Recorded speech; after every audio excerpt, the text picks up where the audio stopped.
ایک ہے ہمارے بدن کی خوراک اور ایک ہے ہمارے دل کی خوراک. بدن کی خوراک تو ہے روٹی پانی. جہاں سے بدن آیا وہیں سے خوراک آئی. مٹی سے بنا اور جسم کی خوراک بھی مٹی سے. سبزیاں مٹی سے نکلتی ہیں,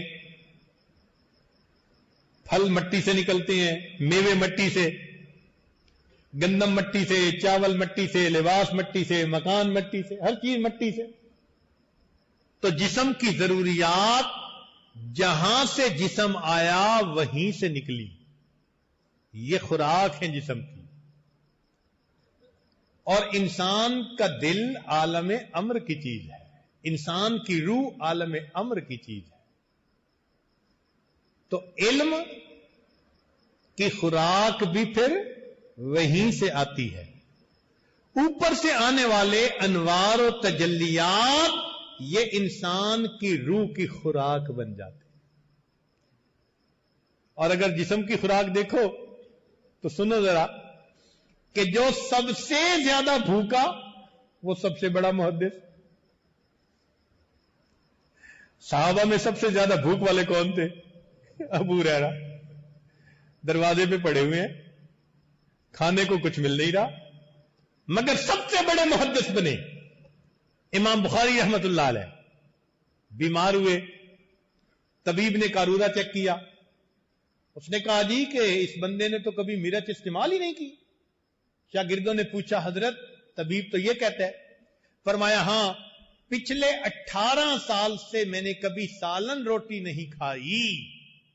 حضرت گزارا کیسے؟ 5-7 بادام کھا کر میں اپنے سارے دن کا گزارا کر لیتا.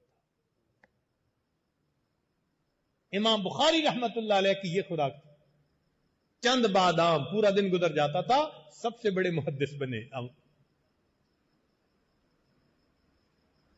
تو معلوم ہوا کہ علم حاصل کرنے کے لیے فقط ظاہر کا روغن مغز اور دودھ اس کا فائدہ نہیں ہوتا, اس سے عقل بڑھتی ہے, اور عقل سے جو علم ملتا ہے وہ نافع نہیں ہوا کرتا. جو عبادت کے راستے سے, تقوی کے راستے سے انسان کو علم ملتا ہے وہ علم دیر پا ہوا کرتا ہے. تو عزیز طلباء, آپ عبادت کے راستے سے علم حاصل کرنے کی کوشش کریں, تقوی کے ذریعے, سنتوں کو جمع کرنے کے ذریعے, علم پر عمل کرنے کے ذریعے. اس طرح اللہ آپ کے دل میں ایسا علم اتاریں گے جو آپ کو پوری زندگی ساتھ دے گا. العلماء ورثۃ الانبیاء, علماء انبیاء کے وارث ہیں. تو وارث تو وہی ہوتے ہیں نا کہ جس کو وراثت میں حصہ ملے. انبیاء کی وراثت کیا ہے بھائی؟ امت کا غم. انبیاء کی وراثت کیا ہے؟ امت کا غم. تو ہمیں امت کے غم میں سے کتنا حصہ ملا؟ نبی علیہ السلام تو سجدہ کریں گے قیامت کے دن, اللہ فرمائیں گے ارفع راسک اشفا تشفا, سر اٹھائیے, سل تو ہوتا, جو مانگیں گے ملے گا, شفاعت کریں گے قبول کی جائے گی. محبوب فرماتے ہیں میں کھڑا ہوں گا, کہوں گا یا رب امتی امتی. ہمارے دل میں یہ غم ہے. اگر غم نہیں تو ہم نبی کے وارث کہاں سے ہوئے؟ دل میں ایک کڑھن ہو. اس لیے ہم خود طالب علم ہیں تو اپنی اصلاح کی فکر رکھیں, استاد ہیں تو اپنے طلباء کی اصلاح پر بھی توجہ دیں. فقط ضرب یضرب ضربا فهو ضارب اتنا پڑھا لینے سے حق ادا نہیں ہوگا, جب تک کہ ہم نے ان کی اصلاح نہ کی. جب اصلاح کریں گے تو پھر صحیح علم ان طلباء کو پہنچے گا. پہلے علم نفوس میں ہوتا تھا, آج علم نقوش میں ہوتا ہے, انسانوں کے سینوں میں ہوتا تھا. ابو داؤد رحمت اللہ علیہ کے بیٹے ایک جگہ گئے تو وہاں کے علماء نے ایک مجلس حدیث کا انتظام کر دیا جی، محدث کے بیٹے آ رہے ہیں، محدث خود نہیں، محدث کے صاحبزادے تشریف لا رہے ہیں۔ وہ فرماتے ہیں کہ میرے پاس میری کتابیں بھی نہیں تھیں، لیکن لوگوں کی مجلس قائم ہوئی، میں نے زبانی احادیث لکھوانی شروع کی، متن اور سند کے ساتھ 37,000 احادیث میں نے ان کو لکھوا دی۔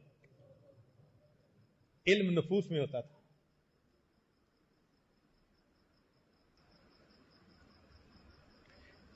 تلک آیات بینات فی صدور الذین اوتوا العلم، یہ آیات بینات ہوتی تھی ان کے سینے میں جن کو اللہ علم عطا فرماتے تھے۔ آج تو یہ نقوش میں، کتابوں میں رہ گیا۔ اسی لیے جب انسان کا علم بڑھے تو اس میں تواضع بڑھنی چاہیے۔